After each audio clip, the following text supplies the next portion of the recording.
Hey, good morning. Bobby Dagger here. If you're new to my channel, welcome. Bad boys, bad girls, welcome back. Today I'm going to give you a little flat earther story um, wrapped in a dating story, which is pretty embarrassing and also pretty funny. Something that happened last August. Anyways, it started like this. It was about this time of the year, maybe May. This woman got in touch with me through my website, my Instagram page for my old store, High Vibe NYC. Someone that used to come in my store back in 2014, 2012, somewhere back then. Australian woman, and anyway, she got in touch with me because she was paying attention and she was asking what I was doing. And I kept saying, I just want to get out of here, move out of New York or just take a little vacation or something. Anyway, so we started chatting um, online. So this is sort of a dating story and blah, blah, blah, which I hate saying blah, blah, blah. But anyway, so we're chatting back and forth, texting for like a month. And then we start getting a little flirtatious there. And then we started talking on the phone, and which was fun because she was really attractive. She was politically on the same page as me, especially about the COVID stuff and the ridiculousness of the world, what's going on. And it felt good because everyone in New York is so far left and liberal that it just gets insane. You can't have any real conversations because it just seems a little bit bizarre. Um, I'm okay with everybody. I don't care what anyone thinks, but they care what I think, which is absurd. Not like the old days when you could just have your own thoughts and everybody got along. Can't we all just get along? Anyway, so we're talking. It's really cool, man. It's like, and she's really attractive. She's Australian, living in Cancun, and supposedly has a house in Portugal and that she owns, and a spot in London. Which, as the story goes, you'll see how insane this all is. So we're talking, it's really good. And she goes, oh man, it'd be really great, if you came down and visited me, we could have a really good time down here, and you could get out of town, and who knows where it could go. And I was like, oh, this is cool, because I wouldn't mind meeting a cool woman. I love being alone, but it'd be nice, especially, she was really pretty and smart, seemingly. It's amazing how you can be smart and not smart at the same time. I'm like that. Besides that, anyway, so we're talking on the phone and back and forth for hours every week, and it's like she goes, "Oh, you should come down." I was like, "Yeah, I got some time. I could come down. I just have to get someone to take care of my cats. Love my girls.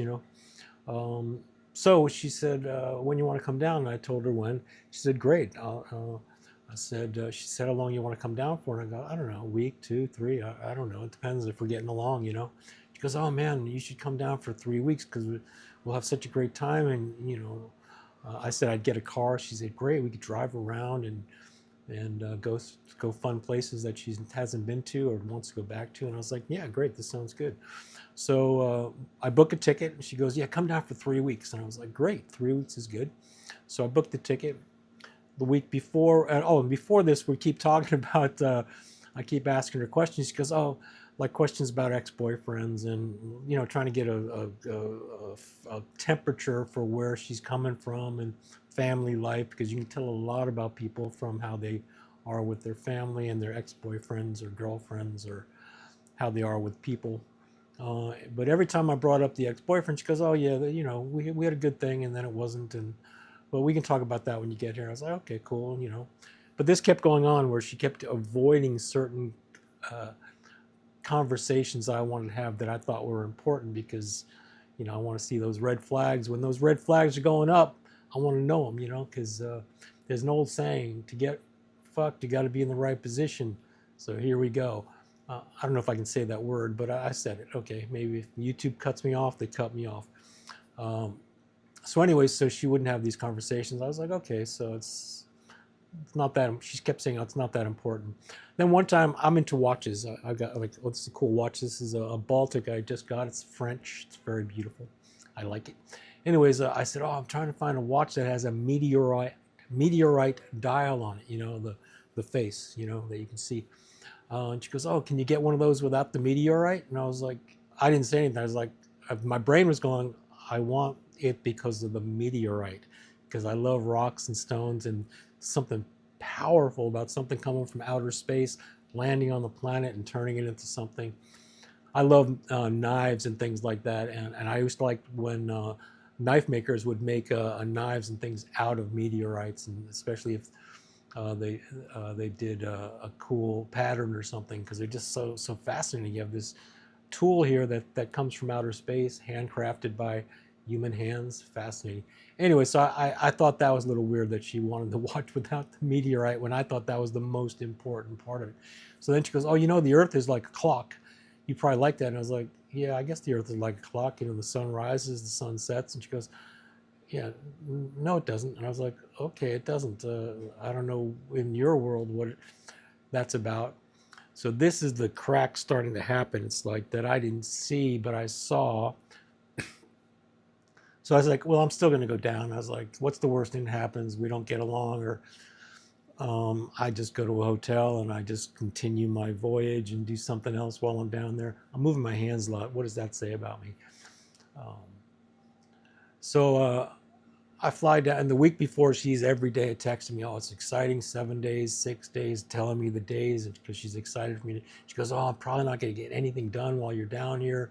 She's trying to work on a new business thing that was sort of based on my old business, which was consulting for people's health and things like that. That's how I met her at my health food store. I'm over that. I was sort of over counseling people about their health and things like that because I just found it. I got it bored by it. So, but she's into it. That's exciting. I've already been there and know how to do it. So the countdown, the day's coming. I'm going down. So I'm going to get there at 3 o'clock on whatever day of the week it was. And we're supposed to, the next day, I'd suggested we go to like Isla Mujeres, which is not too far. Oh, she's in Cancun, which is not too far from there. You take a ferry ride, and I said we could have sort of a romantic time there, chill out, or just get to know each other outside of the regular world, you know. They also have a beautiful beach, beautiful white sands. It's quite nice. So she says, great. So we booked a spot down there on the island. She paid for that. And so I get down there around 3 o'clock. We're hanging out. It takes a while to get the rental car. She was getting upset with me because I'm sort of having fun with the rental guys. She goes, "Oh, they're going to screw you." And I was like, "Yeah, no, I've done this before. I rent cars all the time." So meanwhile, they didn't have the car I rented. I rented a Jeep, the Suzuki Jeep, and they didn't have it. So I got some sort of regular car, which was fine, you know, didn't have a bad smell in it. And so we get that, and we're taking a drive. We're going back to her apartment, and I want to look around, you know, just to see, because it's Cancun. I'd already been on a plane. I just want to see. She goes, "No, let's go back to my apartment for a little bit." And I was like, okay. So we get back to the apartment. The place stinks like cleaning products, and it's a little bit dirty. And I'm like, oh, okay, I don't know how I'm going to spend any time here. I'm not used to a dirty place. So after a little while there, I was like, oh man, let's take a little drive. I want to see the beach. I want to see around Cancun. We can have dinner somewhere. So we go take a drive, and meanwhile, now it's only like 4:35. So, and we're having these conversations. It seems really good. We had nice hugs and things when I saw her, but there seemed to be this distance she started having, and I was like, "Whoa, what's going on here?" And she goes, "Well, I should probably tell you I was abused by my father." And I was like, "Okay, that's a weird. Okay, you could have told me this on the phone. Not that it matters, because I'm not an abusive person." So she goes, "Yeah, but it's like I feel like you want to have sex with me." Meanwhile, I'm saying, "You've got a separate bedroom. There's another bedroom. There's a couch. No big deal. I'm just getting to meet you. This is our first time meeting." Meanwhile, when you were texting me, you were like really into me. So there's something weird going on here. So anyway, she goes on and on. She keeps telling the story. And I was like, "Cool, man. I'm just going to sleep on the couch." She goes, "No, no, you can sleep in my bed." You know, I was like, "Cool." So, but she was cold as a fish. And then I was like, "That's no big deal." But it was like I was already like out the door, just because I can tell when someone's like there was something wrong here.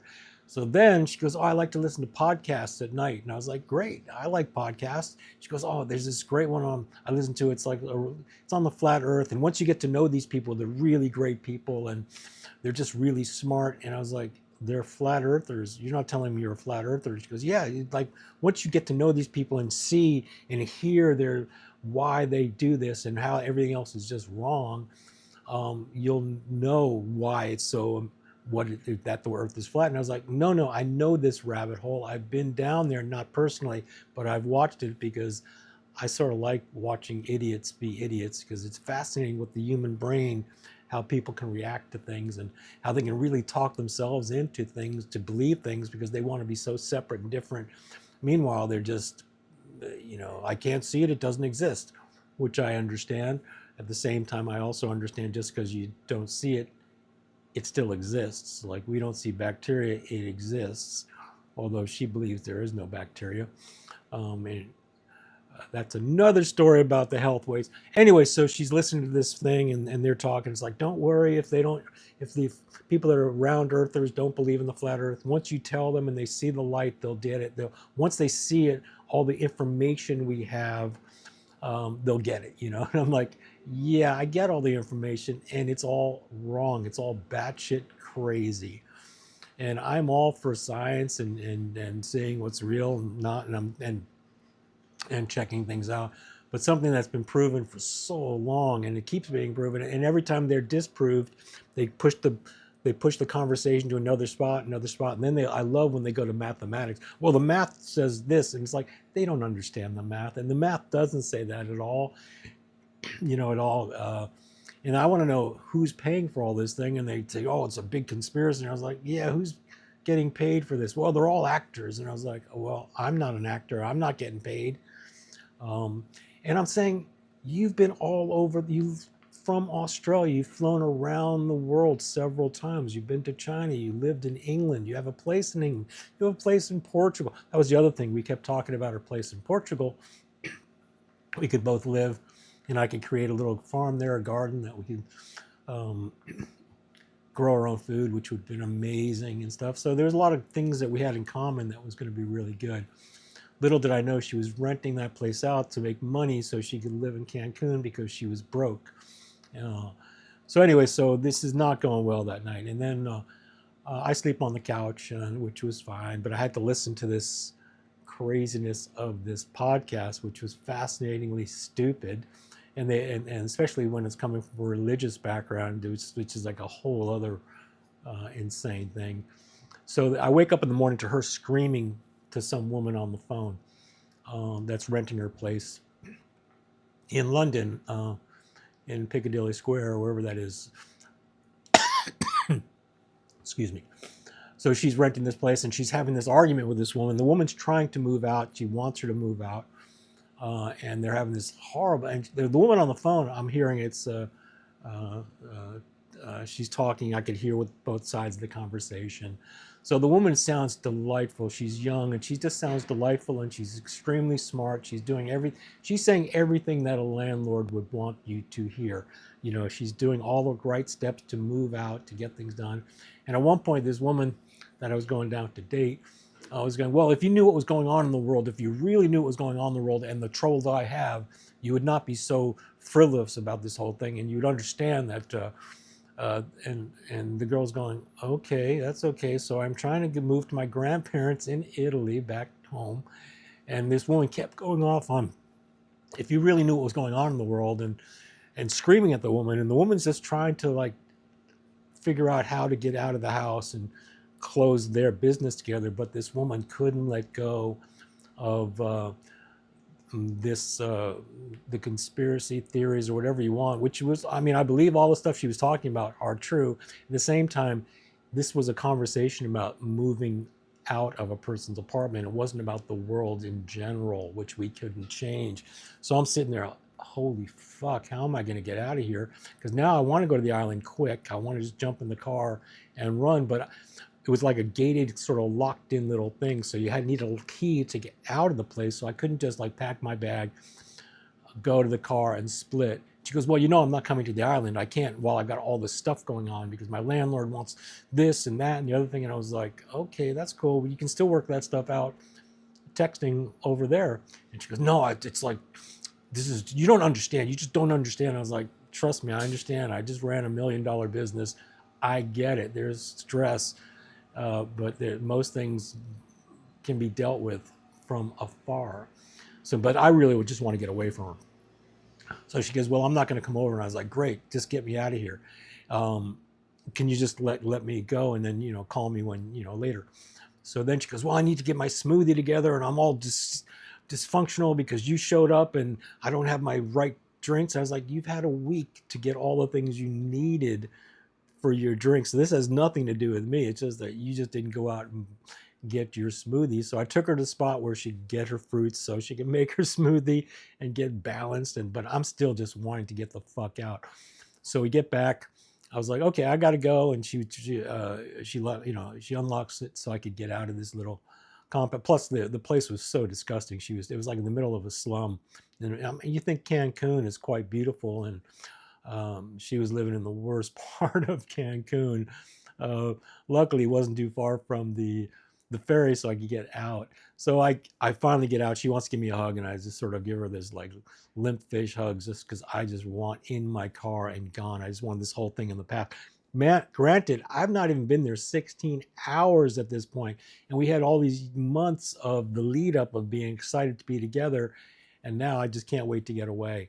And I'm still smiling because it's like I figured, well, this is the worst thing that could happen is go to a hotel somewhere, and this one's already paid for by her. And I was like, I'll stay there a few days and then I'll move on to somewhere else. I don't care, It's like I'm adaptable, very adaptable, so I could just travel.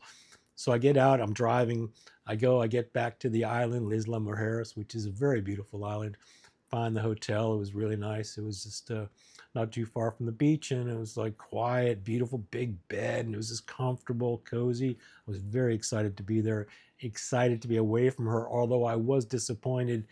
And at this point, I'm thinking, okay, I should just maybe after this trip, these couple days, I'll go back to New York. And I was like, nah, I don't want to go back to New York. Let me just drive around Mexico a little bit because I hadn't been to Mexico in a while. But meanwhile, I got this flat earther in my head thinking, how the fuck did I get tied up? I didn't ask the questions. She wouldn't answer the questions I wanted to on the phone. All the red flags were there. But I'm an optimist. Sometimes I'm a pessimist because of what's a pessimist, but an experienced optimist. But overall, I'm optimistic and a romantic. So I was like, let me just try it. Anyway, so I get to the island and everything's good. A few hours later, she texts me, oh, I worked out the thing with the landlord and all this. And I was like, and I'm, thanks. I don't know what she wanted me to reply, if she even at that point wanted to come over to the island, but I don't, that was it. I was done. Once I left her and I didn't see her, I'm over it. Once I'm over something, it's done. So it was sort of funny. So I don't know what she wanted, if she wanted to come over later and spend the next couple of days there, but I wasn't going to have it. Once all the sexual stuff came up and all the challenges in her life, and then the flat earth stuff, it's like, I can put up with a lot of different things, but there's certain things that are just like, yeah, no, we're living in two different universes, and it was not going to be good. I didn't reply to her. That was that. Never heard from her again. I didn't. It was sort of a fun time. Anyways, I've been meaning to do this story since I started the channel, and I wanted to write down. There's so many. Excuse me. Let me have a little bit of coffee here. It's just a little. So tasty. Oh, do you like my cat mug? I got this cool cat mug. It's a little cat mug. I love my cat mug. Anyways, I'd love to hear from anybody out there that has crazy dating stories, maybe even crazier than this one. Please, in the comments below, leave that. I do get back to everybody that comments, and subscribe to my channel. I really appreciate that. Anyways, that's my crazy little flat earth. Actually, there's another story after that. I went to Cozumel, and there's another story after that because I was having a good time down there. But with that, thanks for joining me here. It's a crazy world out there. Be nice to people. Bobby Dagger here. Hope to see you on my next one. I've got some past videos. Please watch those. There's in the description below. There's things like the stuff I'm using to create this that you can purchase on Amazon. It helps to support the channel. Anyways, with that, be kind to people. Be nice. See you next time.